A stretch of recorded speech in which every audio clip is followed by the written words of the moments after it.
Гребцы на втором корабле едят прямо на скамьях, не выпуская весел из рук. Спят по очереди, посменно, лишь бы судно не теряло ход ни на минуту. Они догоняют другой такой же корабль, вышедший из той же гавани сутки назад.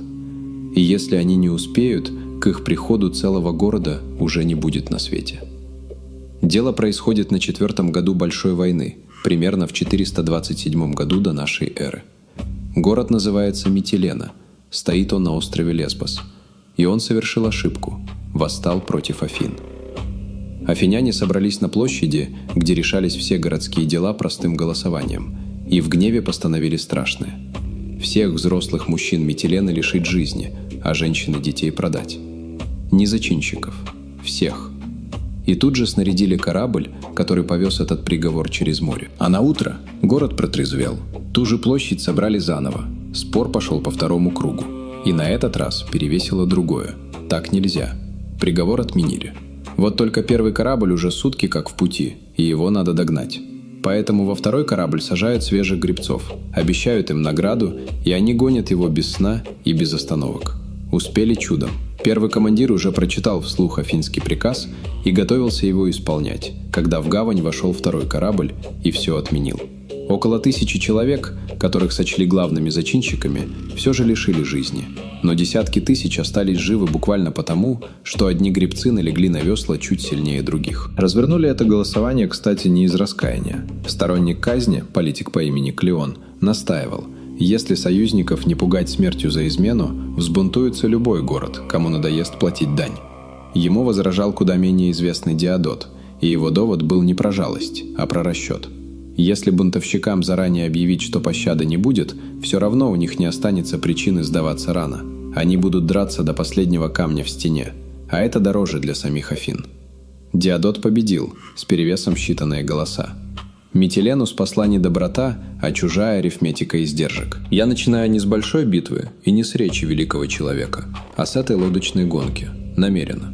Перед нами сейчас самый сильный, самый богатый и самый образованный город тогдашней Греции. Тот, что совсем недавно спас всю Грецию от персидского нашествия. И этот же город способен за один вечер, сгоряча, проголосовать за то, чтобы стереть с земли другой город, а на утро отправить вдогонку вторую лодку с отменой.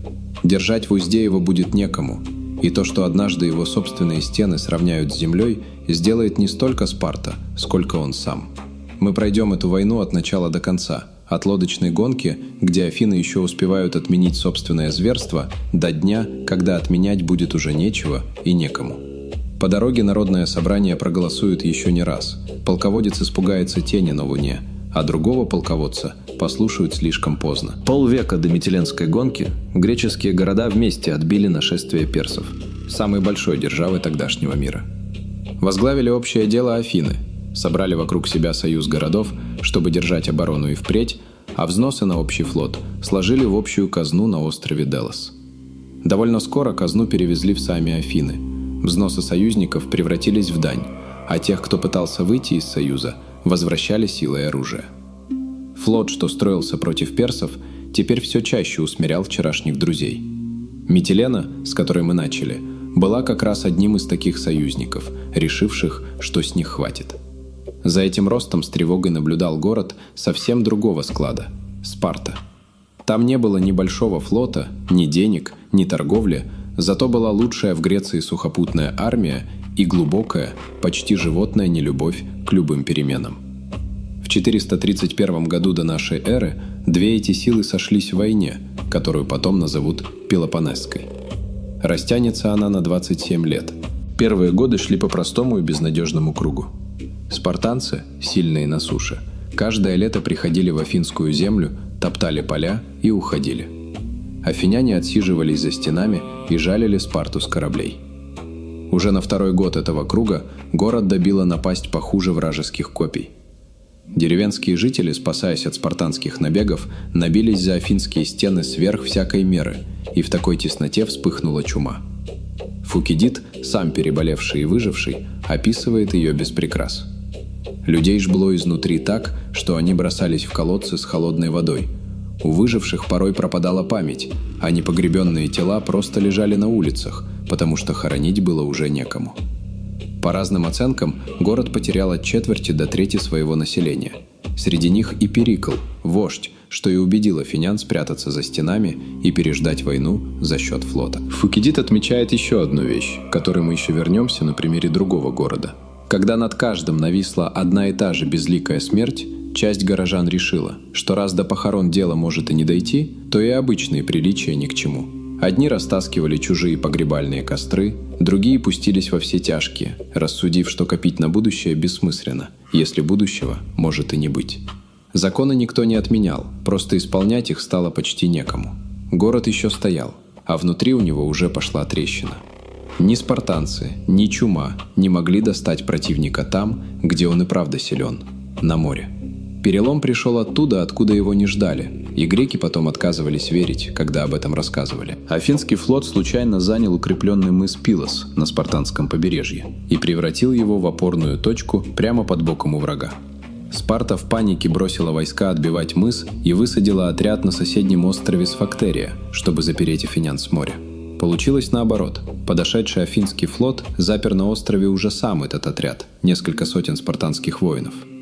По всем законам того мира дальше должна была случиться честная тяжелая рубка, строй на строй, в которой спартанцам не было равных. Но драться по правилам афиняне не стали. Они принялись изматывать запертых воинов издали, стрелами, дротиками, камнями из прощей. Тяжелая спартанская пехота, закованная в железо, не могла догнать легких и быстрых стрелков. Спартанцев обошли по горной тропе, которую те считали непроходимой, и зажали так, что деваться стало некуда. Из 420 воинов 292 сдались живыми, среди них около 120 настоящих спартиатов, полноправных граждан Спарты. Верили тогда одно – спартанец не сдается никогда, скорее ляжет на месте, чем бросит оружие. На этом стояла вся слава Спарты со времен 300 воинов у Фермопил, что полегли до последнего. И вдруг почти 300 таких же спартанцев спокойно опустили щиты и подняли руки. Фукидид пишет, что из всего случившегося за войну именно это удивило греков сильнее всего остального. Пленных увезли в Афины и сделали живым залогом. Пригрозили Спарте, что если та снова сунется в афинскую землю, для этих людей все кончится плохо. Гордая Спарта годами не решалась наступать, потому что боялась за своих. А афинянин, что довел дело у Пилоса до победы и лично привез пленных спартиатов в город, был тот самый Клеон, что несколькими годами раньше требовал вырезать всю Митилену. Пилосская удача сделала его на несколько лет самым влиятельным человеком в Афинском собрании. Пока Афины праздновали, сама Спарта в те же годы делала со своими людьми нечто куда более холодное. Об этом мы знаем только со слов Фукидида, и сам он не объясняет, откуда у него взялись такие подробности про дело, которое по замыслу должно было остаться тайным. Историки до сих порят, было ли все именно так, или рассказ о поголовном исчезновении 2000 человек уже успел обрасти красками к тому моменту, когда до Фукидида дошел. А дело вот в чем. Спарта всю свою жизнь сидела на пороховой бочке. Ее граждан было мало, а вокруг них жила огромная масса зависимых людей – илотов, которых было в разы больше. Воинов не хватало, и спартанские власти объявили: пусть выйдут вперед илоты, что лучше всех показали себя в боях, и они получат вольную. Вышло около 2000 человек. Самые смелые, самые уверенные в себе, те, кто не побоялся заявить о своих заслугах. Им устроили торжество, надели венки, водили по храмам, как свободных людей. А потом все 2000 бесследно исчезли. Награда была проверкой. Спарте нужно было заранее вычислить самых опасных для себя людей, тех, у кого хватит духу однажды потребовать свободы уже с оружием в руках. Кто вышел вперед, тот и попал в список. Через несколько лет после Сфактерии обе стороны, порядком вымотанные, подписали мир, названный по имени одного из афинских полководцев – Никия. Это имя нам еще встретится, и не в лучший для Афин момент. На бумаге война кончилась, на деле ее просто отложили. Слишком много союзников с обеих сторон не собирались соблюдать условия, которые подписали за их спиной, и передышка растянулась лет на 6 с небольшим, прежде чем боевые действия возобновились всерьез. Пока две главные силы примирялись друг к другу заново, война нашла способ пробраться внутрь самих городов. На острове Киркира политический спор, демократы тянулись к Афинам, олигархи к Спарте, за несколько дней превратился в резню под прикрытием лозунгов. Отцы шли против сыновей, людей вытаскивали из храмов, где те искали убежище. некоторых замуровывали живьем внутри святилища Диониса. Пленных потом выводили группами между двумя рядами вооруженных людей и убивали одного за другим. Когда часть оставшихся поняла, что происходит, они забаррикадировались в здании, а противники разобрали крышу и стали бить их сверху камнями и стрелами. Фукидид, наблюдавший за всем этим издалека, вывел из Киркиры куда более широкую мысль. Во время такой войны у слов поменялись значения. Безрассудство стали звать смелостью, осторожность – трусостью, слепую ярость – верностью своим. Кто предлагал не горячиться, тот сразу попадал в подозреваемые. И добавляет – то, благодаря чему Киркира перестает быть просто одним частным случаем. Похожий раскол, по его словам, вскоре прошел почти по всем городам Греции, где схлестнулись демократы и сторонники немногих, только каждый раз местные подгоняли под него свои давние счеты. Это уже не хроника, а обобщение самого историка. И тут надо держать в уме одну вещь. Фукидид писал философам не меньше, чем очевидцам, и вполне мог подгонять киркирские сцены под мысль, которая занимала его сильнее, чем точный протокол событий. Но одно за этими годами стоит твердо.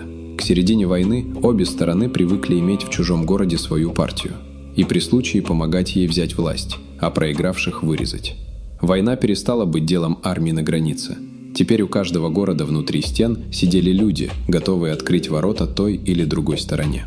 Годы шли, и Афины сделали то, чего раньше себе не позволяли. Пошли осаждать город, который им ничем не мешал. Маленький остров Мелос ничего не хотел от войны, пытался остаться в стороне и сохранить нейтралитет. Но Афинам к тому времени было мало победы над врагами. Им нужно было, чтобы вообще никто не смел стоять в стороне.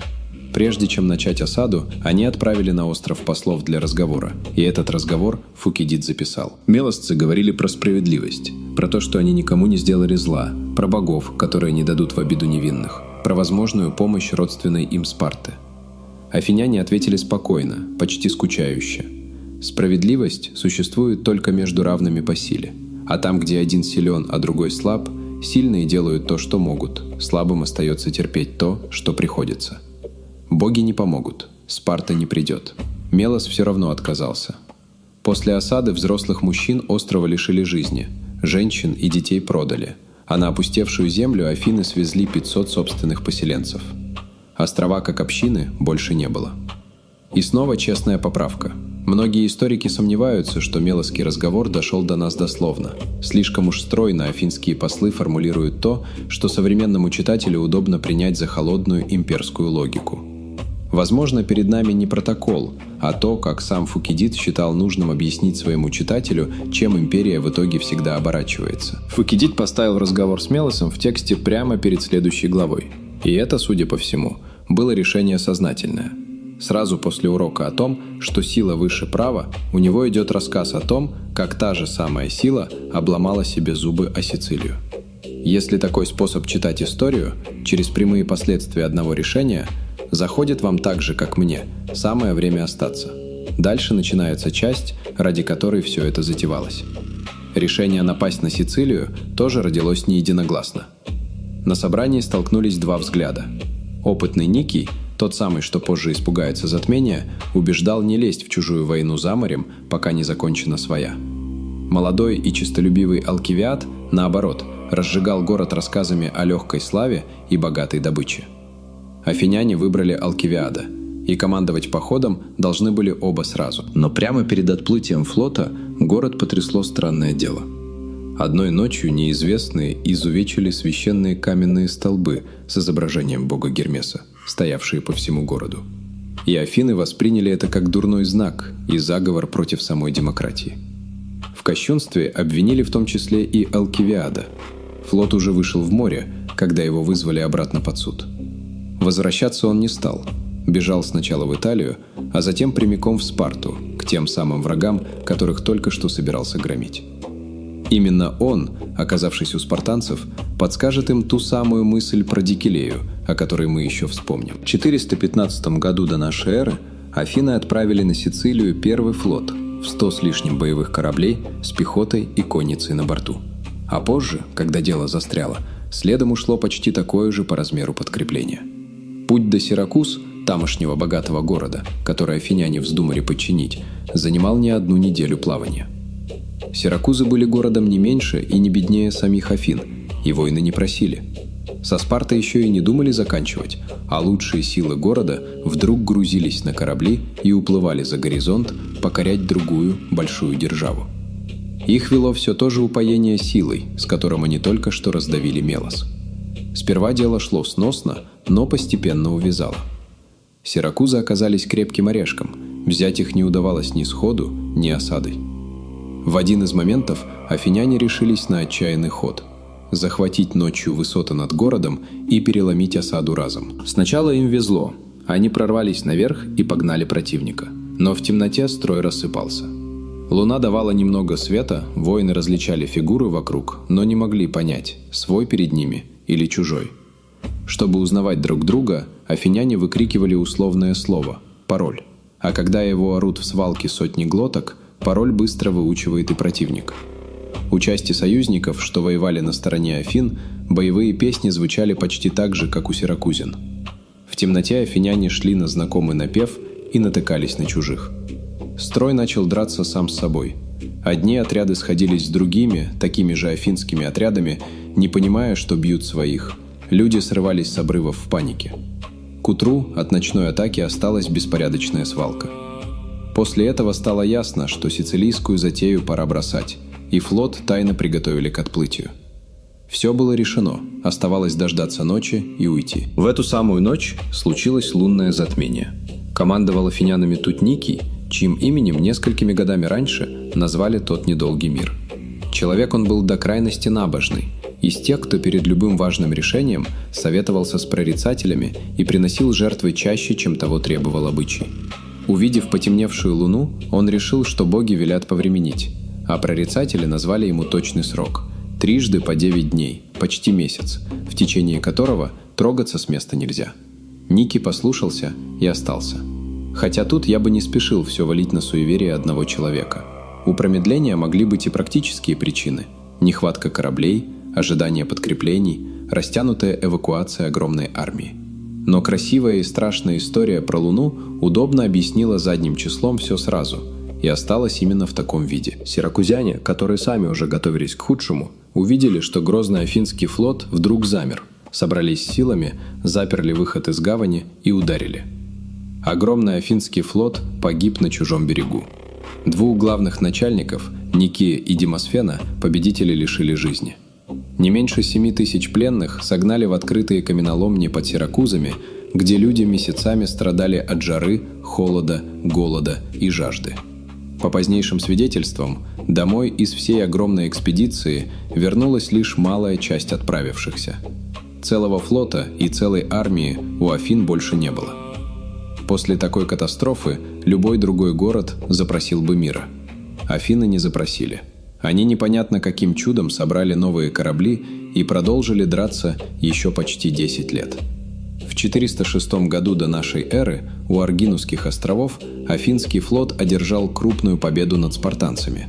Победу, которая была позарез нужна. Но сразу после боя поднялся шторм, и афинские начальники не сумели подобрать из воды своих же людей с поврежденных кораблей. Вернувшихся победителей отдали под суд. Причем собрание потребовало судить их всех разом, одним голосованием, хотя по афинским же законам каждого полагалось судить отдельно. В тот день в Совете, что вел заседание, по жребию председательствовал один человек, отказавшийся ставить этот вопрос на голосование, поскольку закон запрещал судить людей скопом. Звали его Сократ, тот самый философ, которого через 7 лет само это собрание казнит уже за другое. Ему не помогло. Его попросту не послушали, нашли председателя позговорчивее, и голосование прошло. 6 начальников, которые только что принесли городу важнейшую победу за всю войну, признали виновными и лишили жизни. Среди них был человек по имени Перикл, сын того самого великого Перикла. Очень скоро афиняне пожалели о содеянном. Но мертвых не вернешь, а опытных начальников у города вдруг стало на 6 человек меньше. Развязка наступила в 405 году до нашей эры у местечка с названием Эгоспотамы, Козьи реки, на берегу узкого пролива. Остатки Афинского флота, 180 кораблей, стояли там напротив спартанцев под командой полководца Лисандра. Каждый день афиняне выходили в море и предлагали бой, и каждый день Лисандр отказывался выходить. Место афиняне выбрали скверное. Берег открытый, голый, еду приходилось искать далеко от кораблей. Тот самый Алкивиад, что некогда бежал от афинского суда к спартанцам, потом успел рассориться и со Спартой, осесть у персов, вернуться назад к афинянам и снова покомандовать их флотом, а после нового поражения оказался в изгнании уже второй раз и жил теперь неподалеку от пролива, в собственном маленьком владении. Он пришел к нынешним начальникам и прямо сказал: «Вы встали лагерем в ужасном месте, корабли беззащитны, уходите отсюда в удобную гавань неподалеку». Ему ответили, что теперь начальники здесь они, а не он, и он ушел. На пятый день все повторилось. Афиняне снова вышли, снова не дождались боя, вернулись к своему голому берегу, и экипажи разбрелись искать еду. Вот этого момента Лисандр и ждал все 4 дня. Спартанские корабли рванули через пролив и обрушились на афинскую стоянку, где у берега покачивались почти пустые суда. Из 180 афинских кораблей больше 170 взяли прямо на песке. Ушло всего 9. Морской державы, которая полвека держала это море, не стало за одно утро, и никто в тот день так и не вышел в бой. А все это время город медленно душили еще и дома, без единой громкой битвы. За несколько лет до Эгоспотам спартанцы по совету все того же Алкивиада заняли местечко Дикелея, примерно в 20 километрах от Афин, и построили там постоянную крепость. Раньше спартанцы приходили в афинскую землю на одно лето и уходили. Теперь враг сидел рядом круглый год. Больше 20 тысяч рабов разбежались, и среди них было особенно много рудокопов с лаврийских серебряных копей, тех самых, на чье серебро Афины некогда и построили свой флот.